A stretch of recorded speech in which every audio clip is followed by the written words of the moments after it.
Hi, and welcome to TV My Husband Hates. I'm Cat Sims. And I'm Reagan Kempton. And we are reality TV addicts. Addicts, aficionados. Ooh, I like that. Experts. Experts. Basically, we know our shit when it comes to reality TV. 100%. Hello and welcome to the newest episode of TV My Husband Hates, and we are back together, so no more solo podcast. Oh, we are back. I'm sorry I had to put you through that, Reagan. The first thing she said to me, listeners, when I turned on Skype today was, I hate doing solo ones, I'm never doing it again. It's just so awkward. It is awkward. But do you know what? It's just a different way of doing things. But don't worry, our vacations are over. Yes. Although we are going camping, although I think it doesn't cover a Saturday. I'll let you know. But we'll make sure it works. We can record on the Sunday. Fine. Perfect. I will not do fine. that to you again. Conversely, the massive narcissist in me didn't hate doing it solo. But I much prefer doing it with you. I think what I miss the banter and being able to talk about things, because these have been really like hot episodes these last few weeks. I mean, maybe even like before, if they were just those two shows that we were doing, I could have probably talked to them on myself, but there have been so many just hot shit topics in these episodes that it would have been nice to chat through them. You did get a lot of fireworks, but there are more fireworks for us to discuss this week. And I feel like we are going to have plenty of fireworks in the upcoming weeks because shit is starting to hit the fan. With every show, there are fireworks abound. I'm so excited that Potomac is back. That starts out with a bang. Shit's heating up on Below Deck Med. Shit's always on fire in Beverly Hills. Same with New York. We just need $1 million listing LA to get a little spicier, which I think it's going to next week. So yeah, well, it looks like Frederick comes back next week, so he always injects the passion. But we'll see. You know, we're not against dropping a show if we feel like it's not delivering on the emotional or drama scale. So we'll let you know. But for now, it's in. We're keeping it in this week, and we're adding in Potomac, so that's really exciting. Yeah, we've got a good back of shows. You know, it's been really good. We are starting to remodel our house, so had to make a lot of decisions this week. So that's been interesting. I feel like I've added a 50 millionth job, but I know, right? But they're pretty decisions, aren't they? They are pretty decisions. Totally. So it's exciting. Like tiles and paint colors and all of that stuff. Light fixtures, kitchen appliances. Because we've never done any of that stuff. We've been living with like hand-me-down stuff since we got married in fucking 2006. So 14 years of bloody time. Yeah, it's time. So we're excited about that. Well, I just got back from holiday, obviously. So jealous. It looked amazing. It was fun. It was like what we call in England a bucket and spade holiday, where you basically just go to a British beachside town and put the kids on the beach, whatever the weather. You know, wellies and anoraks if it's cold, but you give them a bucket and spade and they'll be happy for the day. As it was, the weather was exceptional. And I mean, it was like 30 degrees. The water was like 21 degrees. We paddle boarded. It was beautiful. Awesome. Yeah. We're back and refreshed. Well, I feel more knackered than before I went, but I still had a great time. Great time. But I am here and ready to get back in the podcast saddle. Because I was away, though, my notes are so old school. Like, I've handwritten them. That's amazing. On the back of other notes that I made. It's so average. I'm sorry. But the analysis is no less brilliant. Anyway, we're starting with the Real Housewives of Potomac, aren't we? We are. The newest show to drop this week. And I am so glad these ladies are back. I love this version of the Real Housewives. I really do too, and it's one that always delivers. It's yet to deliver an Atlanta season. The beginning of Beverly Hills this season was a bit slow. We've never had it slow, and it comes straight in, steaming in with drama, and it looks like that drama is just going to get hotter and hotter as this season continues. I mean, some of the teasers are terrifying. They're amazeballs. I'm so excited. It looks like such good TV. Me too. But this week, first episode of the new season, we open with Monique, who last season spent the whole thing pregnant. And I have to say, I always feel for Real Housewives who have to do this pregnant. Oh, yeah. And now her little boy, Chase, is 9 months old. And she talks about how she's really struggling with the juggle struggle and how she feels torn in all sorts of different directions. So what does she do? She buys a fucking bird. Yeah, and walks around with it on a leash, which is pretty much the most ridiculous thing I've ever seen in my life, I'll have to say. It's definitely up there. And I have to say, I'm not always a massive Karen Huger fan, but if somebody turned up to my house with a bird on their shoulder, I'd be like, no. Birds are kind of one pet I've never been able to like get on board with as a pet. Like I would get on board with potbelly pigs before I would get on board with birds. I just don't I agree. find them loving.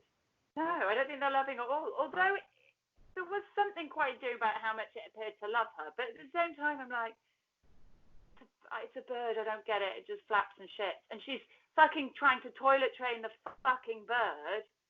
Like, and her 9 months old. Yeah, we need to have a chat about this because for me, potty training was the worst part of raising children I've encountered so far. I tried tried way too young with my first and it was horrific. Then we waited and then it was fine. My second one was fine because I just waited until I knew he was really ready to do it. But yeah. I cannot imagine placing my 9-month-old on a potty every time they need to go to the restroom. Well, I also wonder how much effort and time are you saving yourself? I mean, of course, great, he knows to pee on the potty. But you still have to fucking put him on there. It's not like he can get up and walk over, say he needs... Do you know what I mean? Isn't it just as much hassle as changing a nappy? Yeah, and he's not even talking. So it's not like he can say, Mommy, I need to go to the potty. Do you just know? Listen, do you just do it every hour? Yeah, I think that's what you do. Oh. I genuinely think that's what you do. I mean, I'm here for whatever, let's do that. Do what you want to do. You do. Yeah, you do. Totally. Fine. But I'm also going to have my opinion because it's my podcast. And if you have a different one, then you start your own fucking podcast. But yeah, this particular, I just think, what is the point? But it feels like people do it. It feels like people do it for props. Oh, yeah. My 9-month-old is potty trained. And what is the benefit? And I don't know. I really hate those moms that say that stuff, especially to other 9-month-old moms who are struggling and trying to wrap their brain around it. I mean, yes, this is her third kid, so maybe she's figured something out. But the amount of time and effort when you are struggling and juggling all these other things, how do you make time to put this baby on the potty every hour? Do you have somebody else do it? Is there a potty nanny? Well, and also, it's just nasty to do it in front of Ashley, who has just had a baby, is clearly in that fucking off the reservation bonkers first few waves of motherhood. And I'm not undermining it because God bless her, I've been there too. Although I was the opposite, I couldn't stay in the house. Yeah. But essentially, you can just see all the very normal first new mum bullshit that's racing around in her head. And she's already talking about things like postpartum depression. And, that for me is quite a dangerous thing to be showcasing to a brand new mother who's already feeling clearly overwhelmed. Right. And Monique just doesn't get it. She's always been a bit too fucking crunchy for my liking. Do you know what I mean? 100%. I'm definitely not in line with the crunchy momming style, which is totally fine. We all have our own. But I mean, Ashley is deep in the mom panic rabbit hole. When she starts talking about the animals when they're outside and getting in him and the breeze is not letting him breathe. And I was like, oh, sweets. I feel for you. I remember being in that place. It's dark and it's scary. Well, and also we've just had National Breastfeeding Week here. I don't know if it was the same in the US. We've just had National Breastfeeding Week here, which is great. And obviously breastfeeding is amazing. But she's clearly in that line of thought, which is anything less than breastfeeding is bad for your baby, which is such a dangerous place to be. It's a scary place to be. We've all been there with our first. I definitely wasn't there for my second. I wasn't in that hole for my second because of the lessons I learned from my first, but it's a hard, scary place to be when you've got so many restrictions on what kind of mom you're going to be in your brain versus just figuring it out. Yeah. Just the pressure is so much. And let's not remember, she didn't have the easiest year last year. Like, her husband was going through this whole thing about sexual assault on male producers. You know, there was a lot going on. It doesn't look like it's an easy ride for her and Michael this season either. It looks like he gets up to some naughty business again. I can't bear him. But thankfully we didn't see much of him in this episode, so we don't have to talk that much about him. But, Monique, I don't hate her, but I do think she's a little bit self-righteous. And I think that watching her be like that with Ashley was a bit uncomfortable. Well, and doesn't she have a podcast called, like, Not for Lazy Moms or whatever, which I have a real issue with because then it implies that some moms are just fucking lazy, which I don't think is the case ever. She had a blog. It started as a blog and it was called Not for Lazy Moms or something. It definitely was like lazy, included lazy moms, i.e. if you're not prepared to, like, make your own kid's nappy rash ointment out of fucking unicorn tufts and red-headed dwarfs in the Himalayas, then and unicorn semen, then you're a lazy mum, and you just think, oh, fuck off. I don't like that at all. I don't like any of the mom shaming. I don't like anybody implying that moms aren't doing their best because, to be frank, we all are. Everybody's just trying their best. Nobody's intentionally being a shitty mom. No, I mean, everybody's doing their very, very best. And somebody's best might not be somebody else's best. I've been a Sudocrem disposable nappies mum my whole life. Maybe if I was to have a Z, I would think about reusable nappies this time around because I've seen how much better they've got. But also if I didn't, I'm okay with that. That's still fine. You know what I mean? Like, you do you, and just don't judge others for not doing what you're doing. That's my issue with it. Like, right. It's judgy. And I don't want people to think that we're judging Monique, but I'm not judging what she chooses to do. I'm judging that she's judging other people because they don't do it. We're judging the judgers. I'm judging the judges. I'll continue to judge the judges for as long as I can judge. Absolutely. So we'll see how Monique.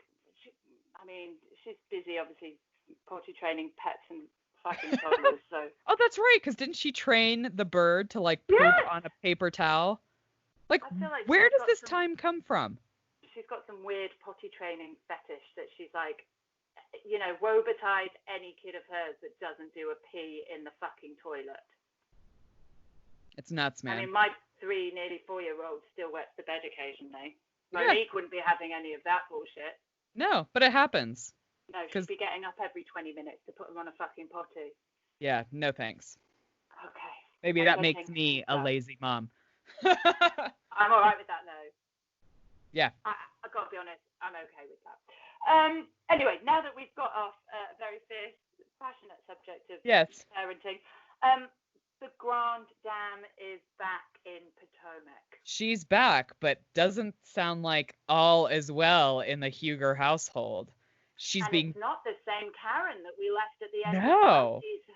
No, not the I'm going to keep everything silent and everything's fine pretty picture Karen. This is a Karen who's being very open and vocal about the problems in her marriage. And I'm kind of here for it. We'll see. Too. I mean, it's a tale as old as, anything, isn't it? General patriarchy marriage, suddenly the woman starts to do well, starts flourishing, starts being successful, untaming herself, and he doesn't like it. No, and I mean, there's also a 17-year age difference between them. So they're in very different phases of their life. Like, I think Ray is probably just ready to retire and chill out. And it seems like Karen's just kind of hitting her stride and finding who she is. And that's going to be rough. I think a guy can retire and chill out and let the woman and support a woman doing her thing and flourish. So absolutely. While I totally get that that's the thing, I also don't think the two things are incompatible. Bearing in mind, we have only got Karen Huger's side of the story. Absolutely. Which I'm not 100% ready to trust. No, I think we need to, be a little cautious of diving into the I Love Karen Huger fan club now. Yeah, I'm not even dipping a toe. I'm just like seeing that pool from afar. And on the flip side, we've got I mean, what has gone on in the between last season and this season? Well, on the I flip have side, we've no got idea. Giselle, who is now back with her cheetah, pumpkin eater ex-husband. Jamal. Yeah. Jamal, the preacher. It doesn't Yeah. sound very godly to be shagging other women while you're married. No, but it's definitely not uncommon in No. the ministerhood. No, true. But after 12 years of being divorced, she is now back, but it's not all rosy in the Giselle Bryant household. No, those girls are fiercely protective of their mother, and they don't like it. It's kind of weird for them, which I kind of understand in a way that they've always had this one-on-one relationship with their dad and one-on-one relationship with their mom, and now it just feels weird. Like he's trying to get in with their mom by being nice to them, like a boyfriend would almost. Yeah. Like getting good and with the also, kid, get to the mom. Giselle's just changed this narrative, right? So their whole life they've known that Jamal cheated on her, that he didn't treat her very well, that their relationship has been fairly acrimonious. And now all of a sudden Giselle flips that on its head, and the girls are like, well, why was he like last month a cheater and now he's a great guy? And I guess just like anything, it doesn't matter that he's their biological kid. He's a new man in her life, and it's just going to take time. She's going to have to be sensitive to that. Yeah. Well, I wonder, like, if this relationship lasts, will she move to the Real Housewives of Atlanta? Because he lives in Atlanta. He doesn't live in Potomac. Ooh. So it's also like a long distance relationship. But if it lasts, I wonder if we'll see a change in the lineup, which could be really nice for Atlanta. Well, Nene Leakes yet to sign her contract, or she hadn't last week. So yeah, I've obviously been on holiday. Excuse me, I've got blueberries stuck in my throat. Oh, no. I've been on holiday for a week, so I don't know what the gossip is, but maybe there is a spot for Giselle in Atlanta. Maybe. We also have Candice and Chris celebrating their 1-year wedding anniversary. And dropping some major money on a 1-year anniversary. Like, I'm sorry. 1 year is easy. When you don't have kids. Yeah. I mean, I could stay married to anybody without kids. Yeah. I mean, that's why people get divorced, right? I mean. Absolutely. But that aside, I didn't know we were celebrating 1-year wedding anniversary. Oh, I mean, we pseudo celebrate kind of every year because every year is kind of like a thing, but not with a big party like that. No, I just find it a bit bizarre. I'm like, come to me when you've done 10, babe. Yeah, I feel like we had one for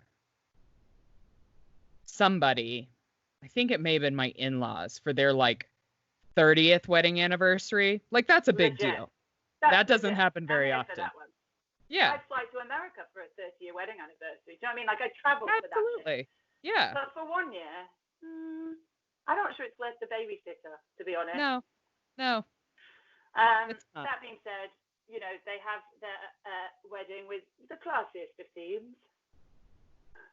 Denim and Diamonds, which is the name of the strip club in Staines upon Thames, if it's still there. Which has been previously discussed. If you are a long-time listener, you will already know Denim and Diamonds. And I remember watching it going, I'm sure I've heard that before.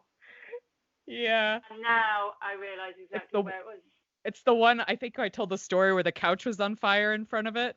That was it. That was the one. And that was this party. Oh, so classy. In other relationship news, it looks like Robin and Juan are getting remarried as well. Yeah, he's really stepping it up because I kind of thought like didn't he say he'd be ready to get married at like the reunion of last season? Yeah. And so it's been drawn out, and now they're talking about buying a bigger house. And well done for Robin being like, look, I'm not buying a house with you unless we're married. Like, we're not doing this shit. Yeah. And he was just like, I'm down with that. Like, I can get on board. And I thought that was really cool. I did too. And I think that, you know, we only got a little bit of them because clearly it was the least dramatic of the openings. Yeah. But I do really like Robin. I have a lot of time for her. I think she's a badass. And I think Juan has shown real growth over the seasons. So I'm excited. I think right now this is hands down the most functional relationship in Potomac, but Absolutely. we will see. Absolutely. We also see a little cameo at Candace's party from Charisse, who's from past seasons of the Potomac, and she is starting some shit. I don't know how she plays in. I don't know whether they're introducing her as It's like a an friend. official friend or even as a housewife, because I know that they're introducing another one as well, Wendy. Yeah, But Charisse is definitely the fire starter somewhere in this whole thing. absolutely. And Monique Monique- wouldn't even talk about it. Woo! Mama, this is so exciting. I know. I can't wait. I love when Monique goes off. It's like one of my favorite things of all time. Me too, but I really hope it's not one of these like seasons where they tease all this drama and then actually it's just like 10 minutes of drama and Or it's not going to 55 happen until hours like of- episode 10 that we got to watch for half a season until we get it. We'll see, but I think it's going to be fiery. But you brought up the new housewife, which is Wendy. I don't know much about her. So she's Candace's friend. Karen has not been impressed with her on the charity circuit, but I think she's a doctor. I think she does a lot for other people, a lot of like advancement for, poor and developing countries and, female rights and things like that. I kind of like her so far. Well, I think she teaches at Johns Hopkins or something, doesn't Yeah. she? So, She's smarty she's pants. a smart cookie, and she's going to definitely make some women feel pretty intimidated. Totally. As whip smart and kind of street smart as a lot of these women are, I don't think heaps of them have got tons of book smart. And I think she's going to be bringing some real fucking academia to this shit show. And I'm so here for all of this. Absolutely. No, I think so far, I think she's probably going to be a really great fit in the dynamic of Potomac. So we'll see. Very exciting. Very Super exciting. And then let's move on to Below Deck Med. Oh, this episode was so depressing for me. Oh, it was rough seas for poor old Kiko, wasn't it? And I him cried. just crying. Sobbing in his bed. This is sobbing. Oh, and you know what? Like, if it had been anybody else sobbing, I'd be like, oh, for God's sake. Yeah. But with Kiko, you just knew it was real. You just knew it was like heartbreak, like actual. His little heart was broken. Sandy broke his heart. Which I'm gonna have to say, I have a bit of an issue with her firing Kiko over that Vegas meal. My issue is, as longtime watchers of all of the yachting shows, we have seen chefs fuck up way worse and not get fired. Like even the Russian lady from last season, she put out a lot more shit food than Kiko ever did, and Sandy was really reluctant to fire her. This has really been the only meal that he's completely bombed, that like the people didn't like the food. His timing has been off. I'll give him that, but he's been lovely to everybody on the boat. He's a joy to have around, and all of the guests have loved him. Like even these guests who had the crappy food. I think you bring up a really good point that I hadn't thought of before, but it reminds me of touring. But you're like, he's a joy to have around on the boat, and I think you can underestimate that as a really good quality.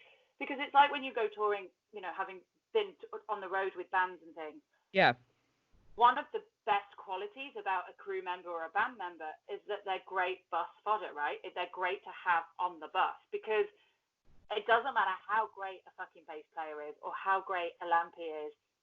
If they're cunts, you don't want them on the tour. And I think that, but Kiko's faults, which, okay, yes, timing, but the food that always came out, even if it was late, was always excellent. Right. Vegas, he fucked up. Fine. But it didn't fuck up to a point where it was devastating for the guest experience. They weren't delighted with it, but they still had a fucking great night. I think she's not taking into account his vibe, his personality, the way he tempers the boat. He brings joy and sweetness to this dynamic. And I think she's made a mistake. I think it's 100% of a misstep. And I feel, like I said earlier, we've seen chefs kept and they've done a lot worse. So it leads me to believe there's a lot of chatter on kind of the Facebook reality TV groups that they think it was all kind of a setup. Like Sandy knew Tom was coming in. So she fired him so Tom could come and work on the boat.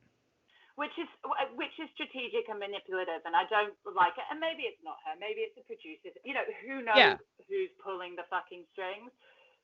But I'm not sure it's worth it watching Kiko sob and cry like he was broken. Yeah, he's like the sweetest soul on the planet. And even after that Vegas night, he went back out, and those guests loved the next meal, and they loved him, and like made a big deal about it, and it just made me so sad. Me too. I'm not loving, like, I love Sandy for a lot of reasons, but I don't love her management style on this particular boat. I think and I've said it before, I think she micromanages far too much, and I think it's really affecting the vibe. But we'll see. You know, maybe it's the right thing, and maybe Kiko will learn and grow from this, and he needs it. And I think that's how you have to look at these kind of experiences that feel horrendous at the time, that actually they're your biggest moments of growth and learning, and he'll come back bigger and better than ever before.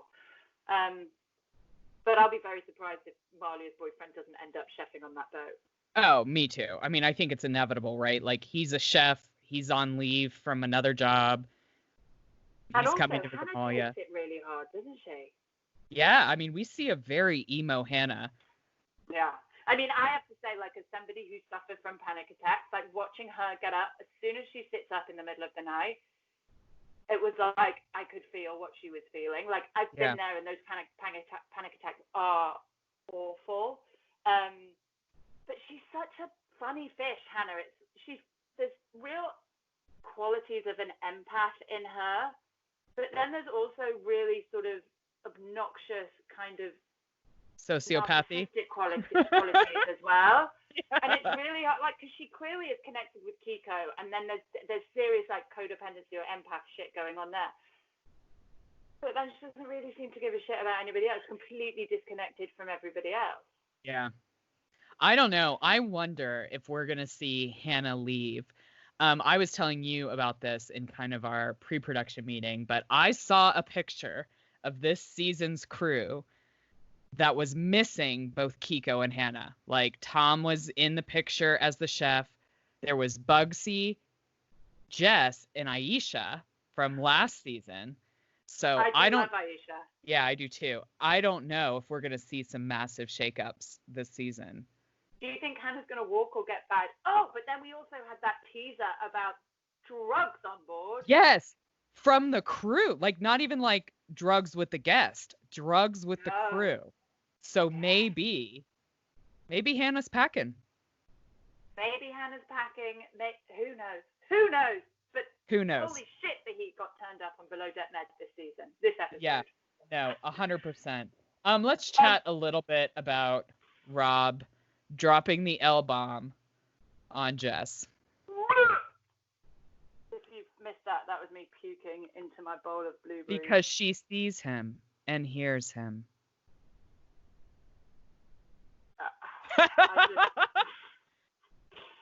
I'm trying to think of something to say. Well, you're thinking. I will say this. I'm not down with like super emo guys, and I feel he's way too emo for me. I also don't feel like it's like true emotion. It's almost like he read a book on how he needs to talk for people to like it, like women to be into him, and that's what he's doing. He reminds me of my very first boyfriend in that way. Like, Oh.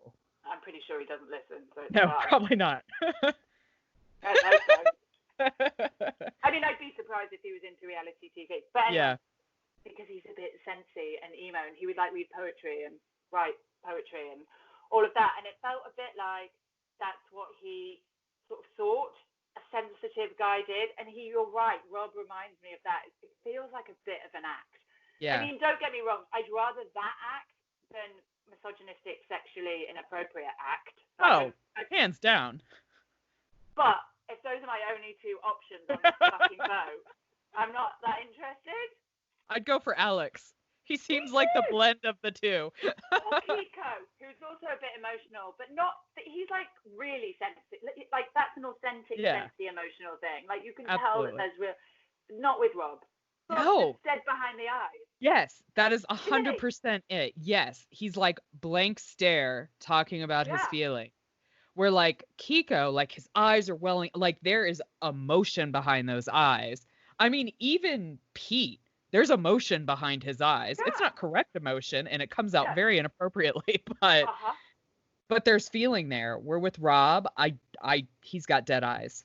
He is dead behind the eyes, and he talks like this, and it's really weird. And he's not American, I know, but he's South African, so I'd do it like that instead. But it's really fucking weird, and I don't like him at all. And I No. think the only reason I was kind of a bit pro Rob was because my other benchmark was Pete, Yeah. and I'm still pro Rob compared to Pete, but compared to normal human beings, absolutely not pro Rob. No, compare him to Alex. Everybody wants Alex, right? Like Alex is the most normal dude who's working the boat. He's respectful, he's playful, he knows where the boundaries are and doesn't cross them, and he gets his shit done. Because I think what most bothers me about Rob is that he would rather mess about with Jess in the hallway or whatever than actually do his job, especially when called to look out for guests, which I think is fucking dangerous, and you don't mess with that shit. Well, and then lie to Marley about it and tell her that he was on the loo. No, you weren't. You were literally playing tonsil tennis with Jess. Yeah.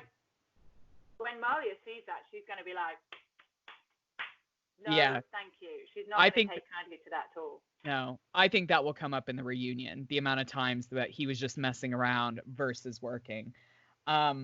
We also do need to have a moment for Malia's 90s rap at 90s rap night. It was amazing. I just wasn't sure. I mean, it was, but I wasn't sure where to look. At first, I was like, before I knew it was like a 90s theme, Yeah. I was like, oh, do we have like a white girl rapping to a load of black guests? Like, is this going to be that kind of awkward moment where it's really bad? But then when I realized it was a 90s theme, I was like, okay, now this all makes a bit more sense. Yeah. But at first I thought, oh, they're just doing it because they're black and that's maybe how they're communicating. Like, that's racist. That's not cool. I was like, this is not going to go down very well at all. Like, this is wrong. Yeah. And then when I saw the theme, I was like, oh, I get it. Okay, well, now it all is a bit more contextualized. She's just brilliant. I just love her. Although, there's a moment in this episode where I think she gets a bit gossipy with Sandy. And it feels a little bit like she's sucking up to her when she tells Sandy about Hannah's kind of panic attack in the middle of the night. It doesn't feel like she's gone to Sandy out of concern. It feels a bit like she's gone to her out just to tell her, and that felt a little gossipy and a little bit like she was kissing Sandy's ass. And that's the only time I've ever got something negative to say about her so far. Yeah, it did. It felt a little contrived, right? Like we talk about this, like now Bugsy's here. So like, is it the plan to get rid of Hannah, to get Bugsy up? It goes all the way to the top. It goes all the way to conspiracy. Is the Earth? Are we now flat earthers? Is that apparently? What we are? Oh my god! Fucking hell! I didn't realize it was like a whole web of intricate lies and deceit. Yes, I wonder how Aisha fits into all this. Like, who does she know that's on the boat now? She just bounces it. Wasn't she with Hannah last time? I think she. Hannah's gone. Yeah, but she was with Captain Sandy before, so I'm sure Sandy just loves her. We'll figure it out. But I'm excited. There's going to be some shake-ups. There will. It's exciting. Let's move on to $1 Million Listing LA, where Tracy is. Oh, go on. What? Let's do that. Yeah. Let's take a moment before we get to that.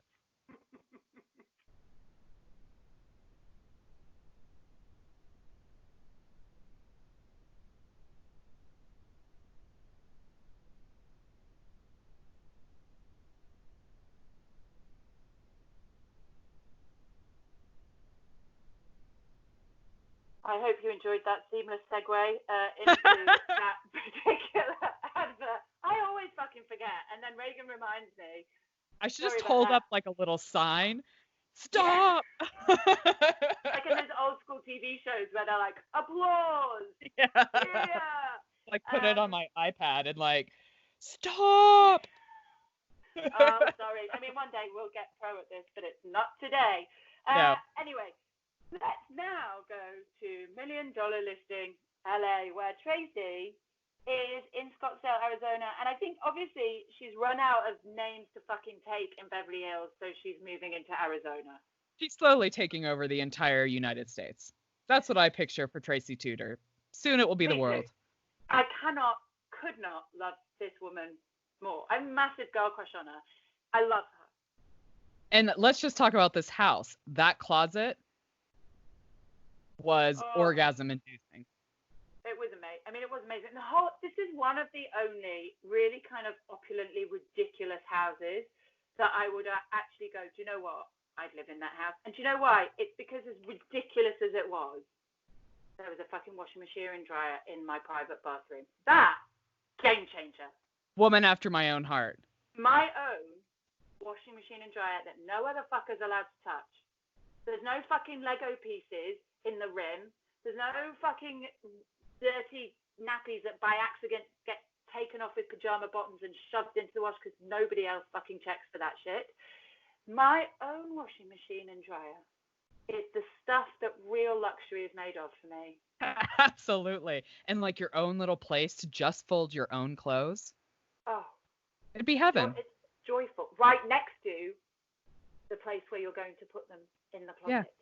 Yeah. And your own bathroom. Because didn't this one have like his and her master baths? Yes. I mean, I think there's a lot to be said for having his and her houses. Yeah. Frankly.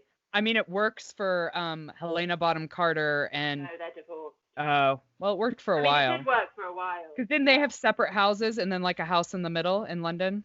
I feel like I read that. I think they had two houses right next door, but they had joining doors, but essentially they had two houses. I mean, I don't hate that idea. I'd love to be able to decorate my own house in my own way without input from somebody who's never checked a fucking Pinterest board in their fucking life.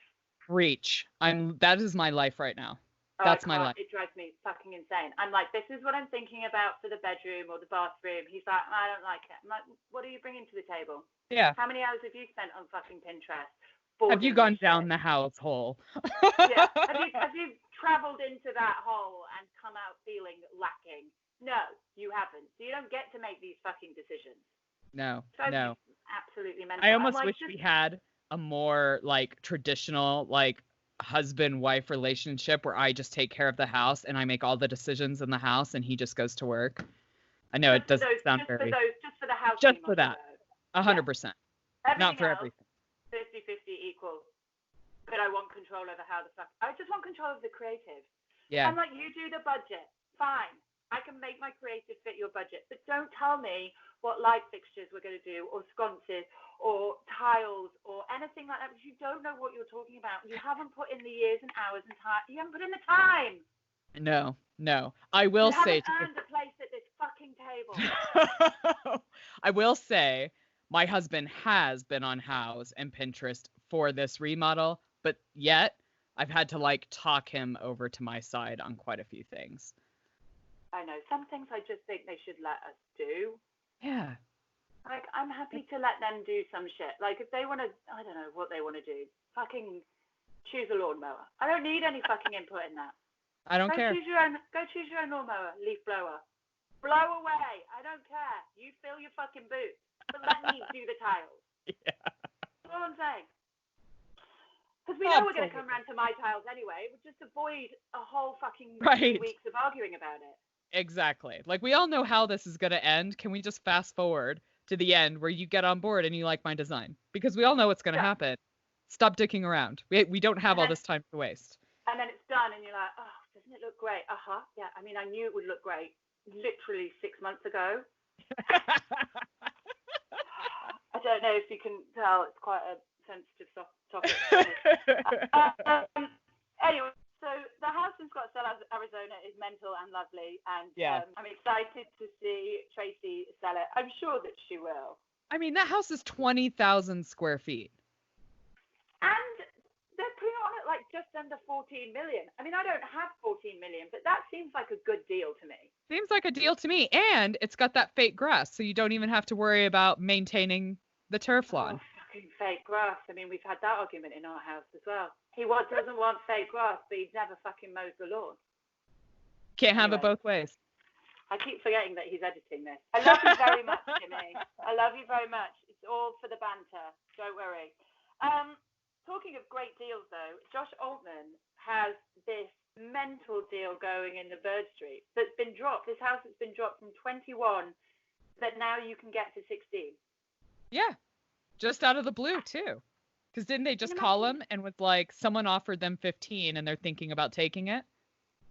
Yeah, I mean, imagine being that rich that you can buy a house for 30 million and then go, fuck it, let's just sell it for 50. Let's just get out of it. I mean, yeah, that's crazy money. That's but crazy. That house is ace. I do love that house. I liked that house too. They got a wicked, whoever bought it, because I think what the final one was 16.5 million, got a great deal on it. Good for them. And I love Josh. He's a hustler, right? And he's just a lucky fucking bugger as well, because when they think that this buyer's on the exclusion list, it turns out they're not on the exclusion list. He is just one of those people that always lands on his feet. How gutted would you be if you were that real estate agent that brought the deal and you just forgot to put it on the list? I mean, it's nearly $500,000 commission that you just let slip through your fingers. Because of shoddy paperwork. Not even your skills. Not going to make that mistake again. Nope. And then no Josh Flagg this week, but in other news, we've got James and or David still selling houses with price tags too high. I feel really bad for this couple in some ways because obviously they want this to be their retirement. I think the house is very cute. I agree it needs a lot of work though, and that work is not cheap. Bathrooms and kitchens are not cheap things to do. No. I mean, I could live in that house, but when you see what else is around it and all these really top of the line interiors, it's not that. No, that backyard is fucking amazing though, with those old trees. I mean, it's gorgeous. But at the same time, the market is what the market is. And I think sometimes, you either just have to sit on it and wait until the market comes back or sell it for less if you really, truly want to move on. So I think that's the struggle that these homeowners are looking at. Well, and I think as well, if they come back on the market for the second time a year later and they're still committed, they're still overpricing their house, I think James and David should have known that this is still too emotional. They're still not ready to sell. Yeah. Until they come back and they're willing to price it to sell, then they're going to take it off. I think James and David are going to lose this house again. They're going to spend all that money again, and they're going to get their fingers burned again. And I think they should have been honest the first time and said, it's not worth this much. And this is what I see them doing quite a lot. Just, I feel like they overprice it to get the listing, and then they're going back to price reductions. Yeah, it's kind of like the opposite of what Josh Altman does, right? He's like, no, this is what it's going to sell for. So you're fine. You can list it for more like these other agents are telling you, and it'll sit on the market for ages and never sell. Or you can price it what I'm telling you, and it will sell, within 30 days, and you'll be good and gone. Yeah, and I mean, here's the thing. If I had to house sell, I'd choose Tracy Cheater every time. But if I had to choose between James and David and Josh Altman every time. Yeah, and I'd choose Josh Flagg over David and James too. Yeah, I would too. Sorry, guys. Yeah. Shall we move on? Yes, we should. Moving on to Beverly Hills in Rome. I feel like I need to do some carb loading and stretching. Totally. Before we, hit the Beverly Hills, New York portion of this. Pull out these muscles. There's a lot going on. Denise, I'm now calling denies. That's just her tactic. Deny till you die. And lie. Deny and lie. Deny and lie. And nobody's falling for it except for Garcelle. We'll talk about that later. Yeah. But we have obviously the end of the last episode. They dropped the bomb at dinner, and we have them divided up into two groups for the post-bomb drop chat. So we've got Dorit, Garcelle, and Denise, and everybody else in another room. Yeah, I found it kind of interesting that Dorit went with Garcelle and Denise at first, but then I thought about Dorit's exchanges with Brandy have never been super positive, so that kind of makes sense.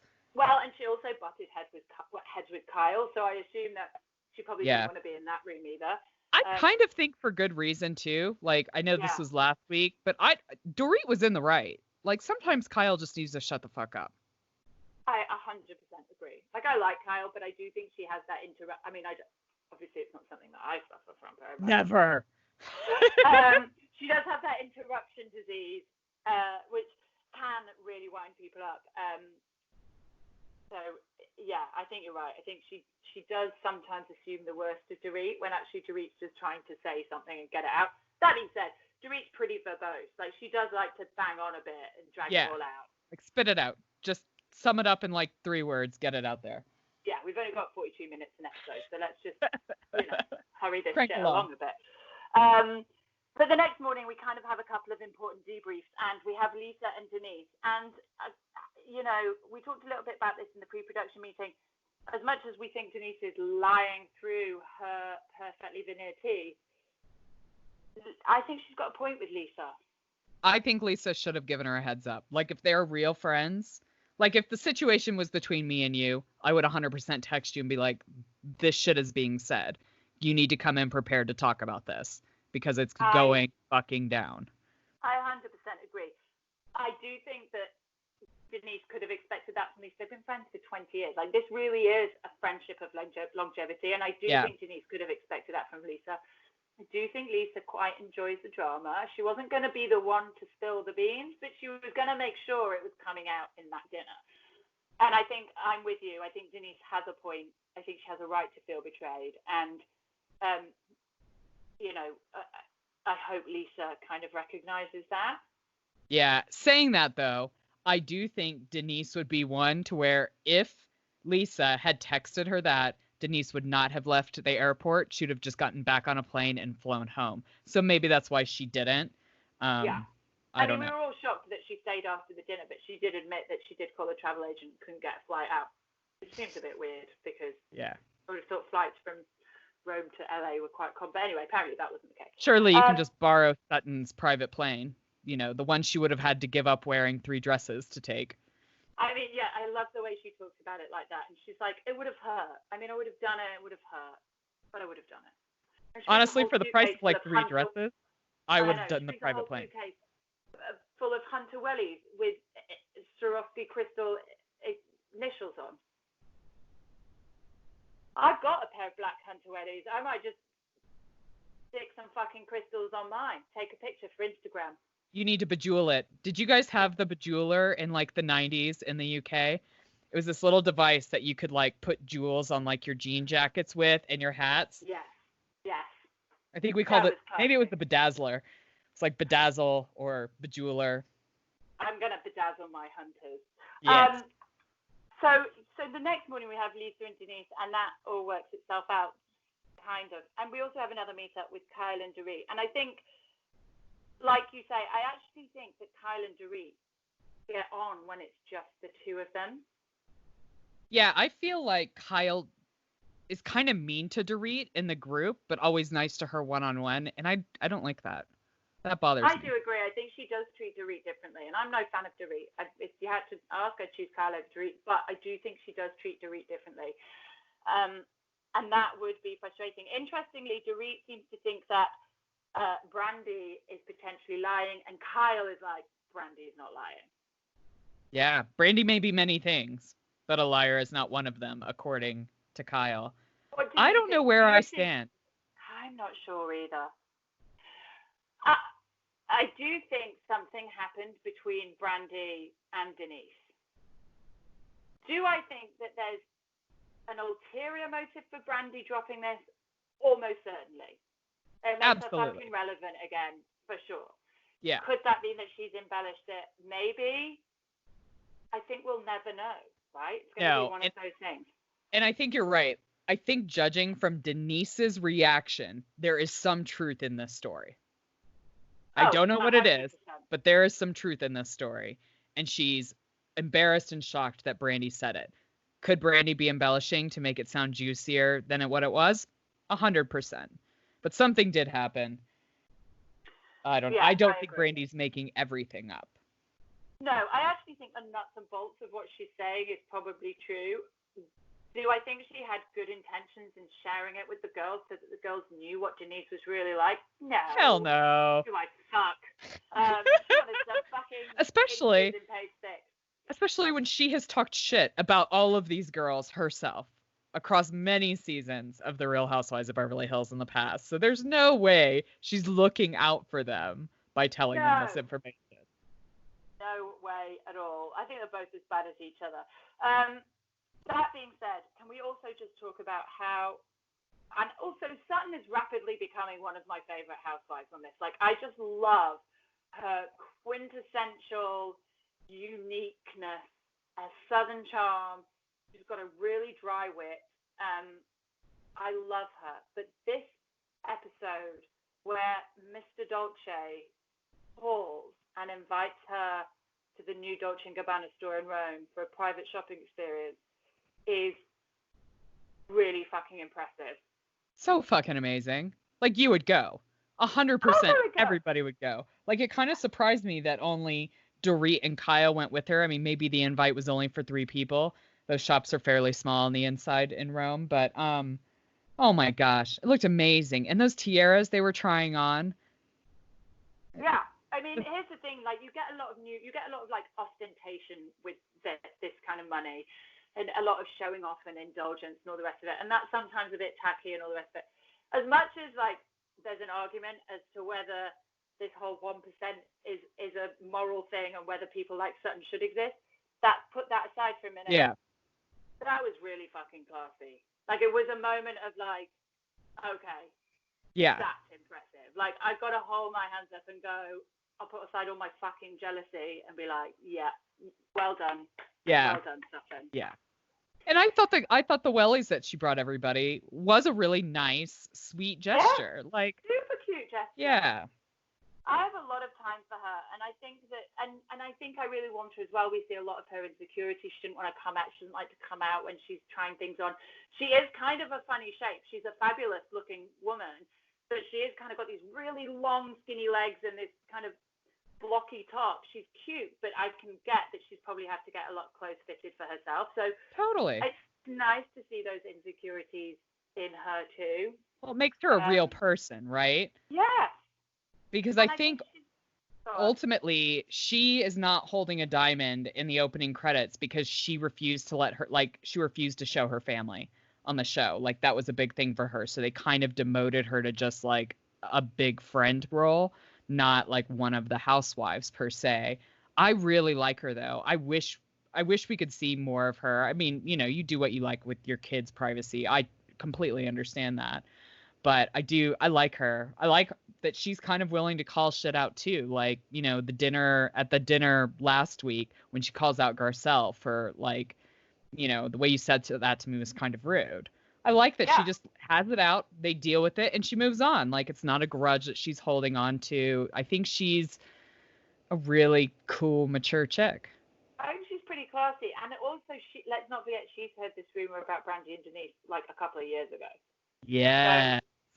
And she's not the only one. I get the impression that a few people have heard this. This has been kind of common knowledge in the inner circle for a while. So, yeah. Again, there's no smoke without fire. And if Sutton is saying that that's what she heard, then I 100% believe that is what Sutton heard.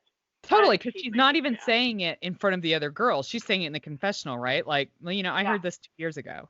So. Yeah. Then they'll go, while they're doing the Dolce trip, we have Garcelle, Denise, Erica, and Lisa. Yeah. Go in Ferraris to a vineyard. Now, I'm a petrol head. I fucking love cars. That, if we ever go to Rome, we'll do that. Done. I want to drive a Ferrari to a vineyard and then be driven back because I'll be too drunk. Yes, 100%. But again, we get a different Denise here. Yeah. It's really weird. Like, Erica kind of brings up the same thing she's been bringing up to Denise forever, and Denise has just refused to talk about it or walked away or said it's not an issue, it's fine. But she brings it up now, and Denise is like, well, you know, I can only apologize so far, but I do on Aaron's behalf, and I'm sure that he'll apologize when he sees you. Like, where's this Denise come from? We haven't seen this Denise this season. No, well, and it's all bullshit, right? Because, like, she's in the confessional, like, she's not gonna fucking apologize to those ladies. Like, she is just really bothering me. Well, she's just really manipulating every situation, putting on a different mask for every kind of. And I think maybe it's because Erica's the one person that she truly feels kind of intimidated by. Maybe she just wants to sidestep that particular issue. Mm-hmm. Maybe it's because this bomb's been dropped and she's got like bigger things to deal with. Right. But nothing is genuine with Denise at the moment. No. Not at all. Can we also talk about how fabulous it is when Erica talks about Tom Girardi being a massive drama queen? I love it, and I can totally see it too. Pouty Tom. I love that. Yeah. Like, I could totally see it. I love their relationship. I love Erica and Tom's relationship because I think everything you think you know about them is wrong. I think it's completely the opposite of what you think. But I think they both enjoy the spectacle, and they don't, it's not a lie as such. It's a performance that they just both enjoy, and it is joyful to watch. I love them too. Yeah. We kind of finish with dinner. And this is where I definitely think, I mean, this kind of solidified Denise's lying to me because, like, she said, like, kind of at the other dinner, like, well, I don't even talk to her. No, like, we never talked before the party. So obviously I would not, say that I would not be talking shit about you guys to her. And then she says, no, I did speak to her, and she's, implied that she had sex with somebody else at this table, totally implying that it was Lisa Rinna. And it's just like, you are grasping at fucking straws, lady. Well, and it's so obvious. Like, I don't understand why she can't keep track of her own life. I mean, we're talking a gap of 24 hours here. Like, she said one thing last night, and now she's saying a completely different thing. It doesn't make any sense. She's spinning out of control. She really is. And it's bizarre because obviously she's been on the phone to lawyers. I imagine that's the first thing she does. But for some reason, this hasn't had to be cut out of the show, which suggests that there's also legal backing that they can show it, and it's not defamatory. Absolutely. So she's kind of in a bit of a shitty situation, but it's going to be messy watching, but I'm here for it. Oh, yes. Like, I'm glad we're finally here because I was afraid, like, the way this season started, I was like, fuck. I mean, I knew things were going to come up, so I knew it would come up eventually, but the beginning was a Atlanta flashback. Yeah, it was gonna dull. have to go through the weeds. Dull as shit. New York, where this is the last show on our roster today, and I feel like we almost need to start with Beverly Hills and New York next week, even though like chronologically, because I feel like by this point I'm so drained. Right. But I can't quite give all the energy to all the crazy. But we can play around. We can play around with the lineup next week. Maybe we should do that. I'm digging deep, and we're going in. Okay. For New York. In Mexico. In Mexico, where we join Sonia, who's absolutely fucking mash up. But she took a diuretic, and that's the reason she was so hammered. Diuretics that she's been taking for 20 years. Why? Yeah. I mean, what is wrong with these women that they are taking diuretics for 20 years? The whole fucking thing is mental. Water weight. That's upset. Like, that's crazy talk, in my opinion. Like, that's crazy to take diuretic that could severely hurt your body for 20 fucking years. That's eating disorder shit. Yeah, like, totally. That is not healthy. That is damaging. You have water in your body for a fucking reason, and the more you drain it out synthetically, the more your body wants to hold on to it. So it's like, where's the fucking water going? Yeah. Anyway, she ends up with C6 sailor syndrome, whatever the fuck that is. Yeah, I don't really buy that. I think she was just hammered. I don't know. I think she's fucked up. I think she's fucked. I don't know what's going on, but it's not a diuretic. No. You drank too much tequila. Yeah, she did something, or took something else that wasn't just a water pill. That's true. But Ramona seems fine with Sonia being completely mashed up. But, like, no issues whatsoever. Like, when she was sitting in that chair last week, getting her hair done by that poor hairdresser, fucking just totally wasted. To me, that's more embarrassing than what Leah did at Ramona's birthday party. I would be mortified. So much more disrespectful. Much more disrespectful. I don't understand. We talked a little bit about this, but here's the thing. When it comes to Ramona's approach to Sonia and Ramona's approach to Dorinda, I don't get the double standard. I think both Dorinda and Sonia have as much of a problem or not a problem as each other. I think they both need a fucking sitting down and talking to. Yeah. I don't get why Dorinda gets the rough end of Ramona whereas Sonia's just given a free ride. Yeah. When it comes to Leah, I've said it before, I'll say it again, as twisted and dark and megalomaniac-y, that's not a word, but you know what I mean, as I think it is, in that I think it should, you're right, should be a word. I do think it's a power play, but I do think Ramona does see this kind of maternal thing over Leah. So I don't put her judgment of Leah in the same bracket as her judgment of Dorinda, because I do think, as fucked up as it is, Ramona sees Leah as kind of a daughter figure. I agree with you. I just think, like, you're right. It's a very narcissistic mommy way of mommying, right? Like, it's all about Ramona and how it makes Ramona look, and you need to act this way to make me look better or me more comfortable with you, not out of genuine concern.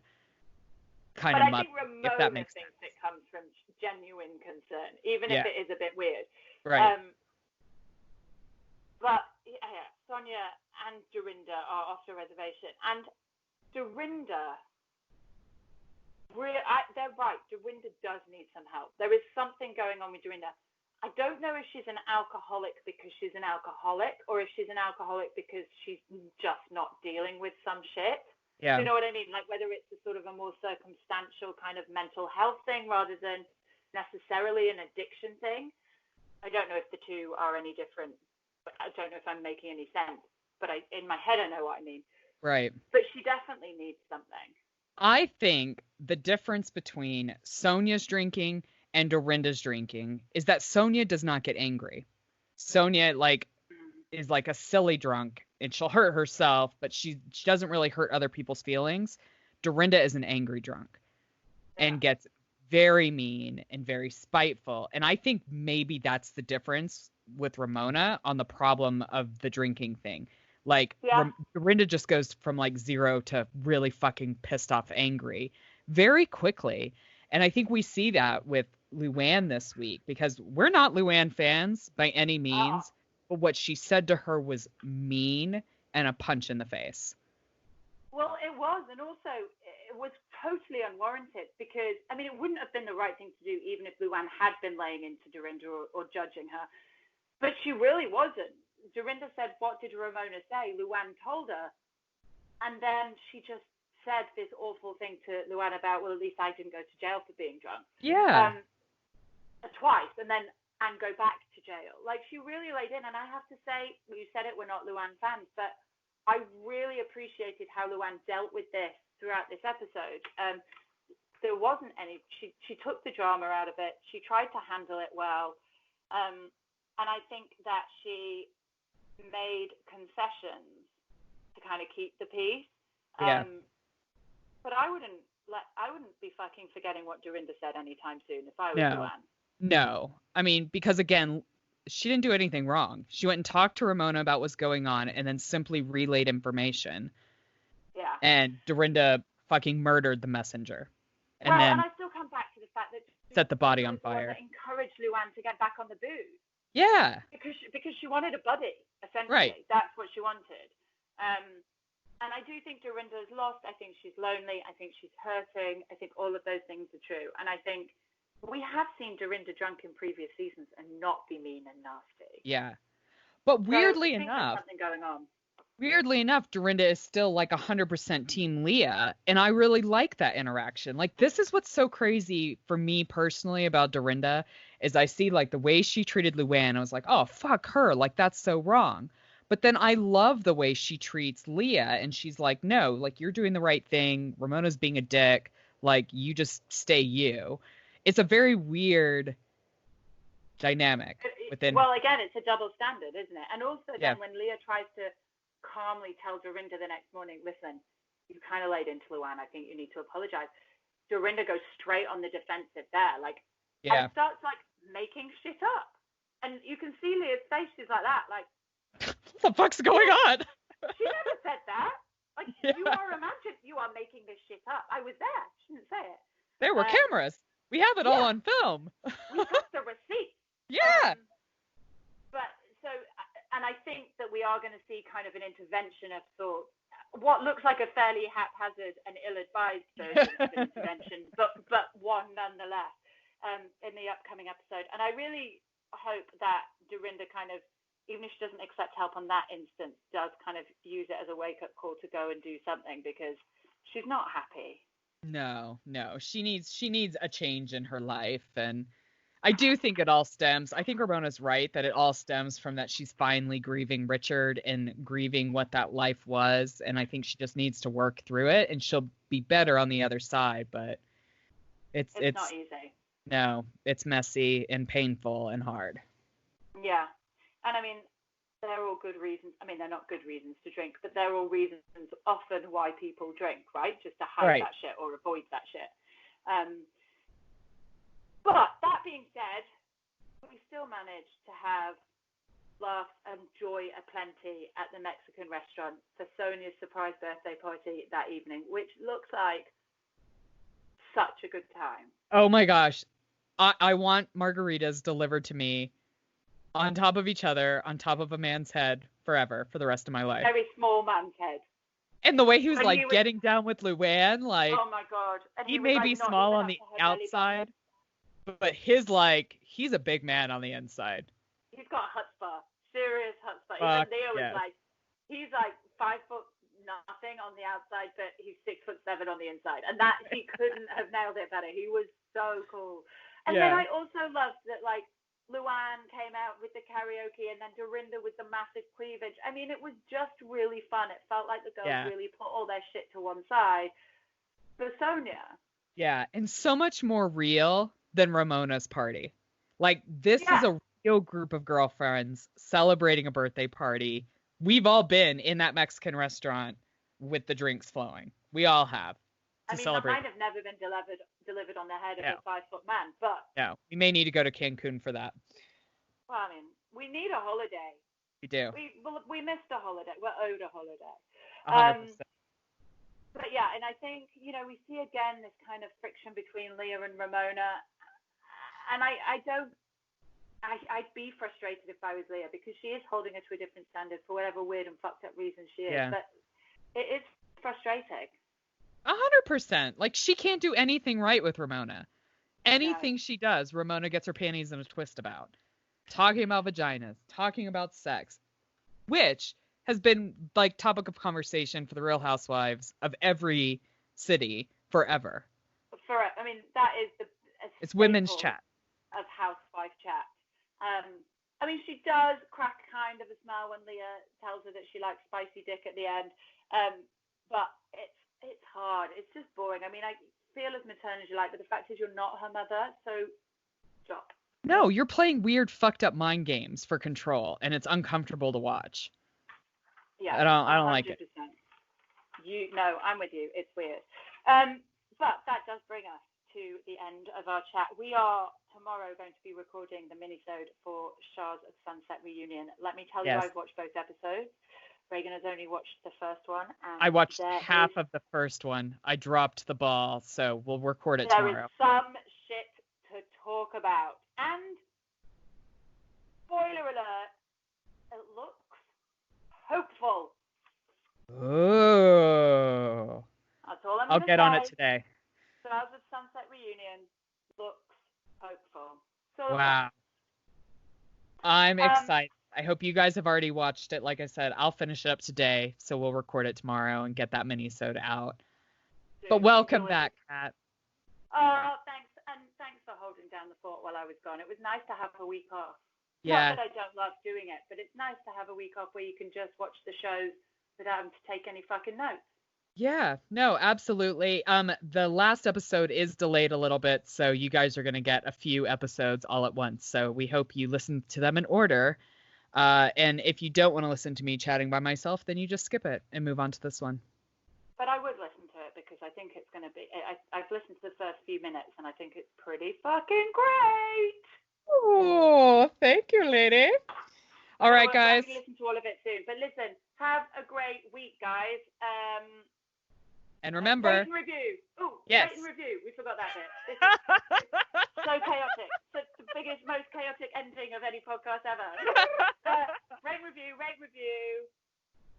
And remember, people watch reality TV too. Bye-bye. bye.